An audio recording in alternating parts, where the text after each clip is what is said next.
رحیم درنو پښتنو وروڼو د مینې او د خلوص سلامونه او چېرته هم چې الله پاک هم ښاد او آباد لره او الله دې نومي پښتون الله پاک دې د غم نه د خفګانونو نه د خدای پاک وساتي او الله دې د پښتنو په هر کور کې چې کوم دی د خدای پاک خوشحالي راولي دې پتون نه د الله پاک وساتي. تېرو ورځو کې د پاکستان تحریک انصاف د ملګرو طرف را په اسلام آباد په ډي چوک کې احتجاج و چې د بده مرغه په دغه احتجاج کې دواړه طرفین د تشدد دغه راغلی مسلې راغلی چې د دوی د طرف نه دوی د پنجاب پولیس نیول او د هغوی نه وسلې اخیستل او د هغوی نه جامې ویستل او چاته کمیس ویستل او چاته وسله اخیستل چاته جاکټ اخیستل وخل ټکول او په هغوی باندې په زور باندې عمران خان زنده‌باد وغیره دا خبرې ته هغه طرف نه چې کوم دی لکه بیا دغه وشو ډزې وشولې ریاست وایي چې ما نه دي کړی. بهرحال په هغې کې د پاکستان تحریک انصاف 12 کسه وفات شو.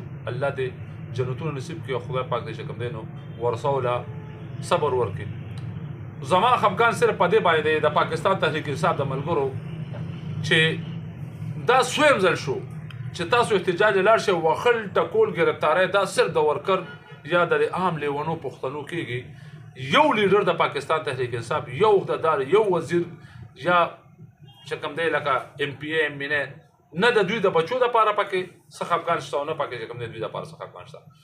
سیاست دوی مونږ غوندې کې عامو خلکو باندې وکړي او په خپله چې کوم دی لکه مثال خبره ښه ریلیکس او خو د خوشحالۍ لکه په دې ریسنټلی په تېر ځل کې غوپه شو په اسلام آباد کې ګنډاپور صاحب سره د خپلو خواصو او په پېښور کې راووته.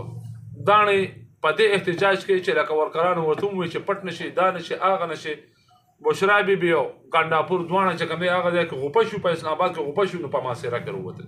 اوس تاسو ته وایم چې د خدای ظالمانو تاسو یې بې یارو مددګار څنګه پرېښودی. زه او امین نېشنل پارټۍ سره تعلق ساتم خو زما باچا خان بابا په خپله باندې ډېر جیل خوړلی دی ورکر یې بعضې جیل خوړلی دی خو د باچا خان بابا عمر جیل پکې چا نه دی خوړلی.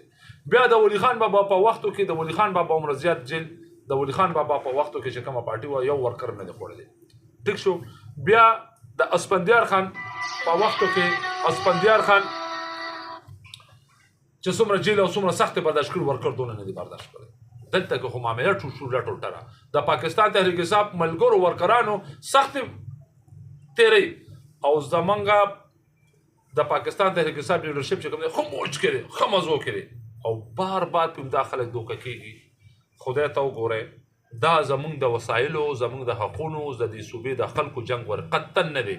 که جنګ و نو چې نن په 12 کسان چې کوم وفات شوي دي زمونږ ورسره پوره همدردي ده. الله دې جنتونه نصیب کړي زما پښتانه وروڼو چې هر پارټۍ سره تعلق ساتم خو زما پښتانه وروڼو خو دا تپوس کومه چې دا روغ 200 کسان په پاړه چینار کې چې کوم دی نو دا شهیدان شو.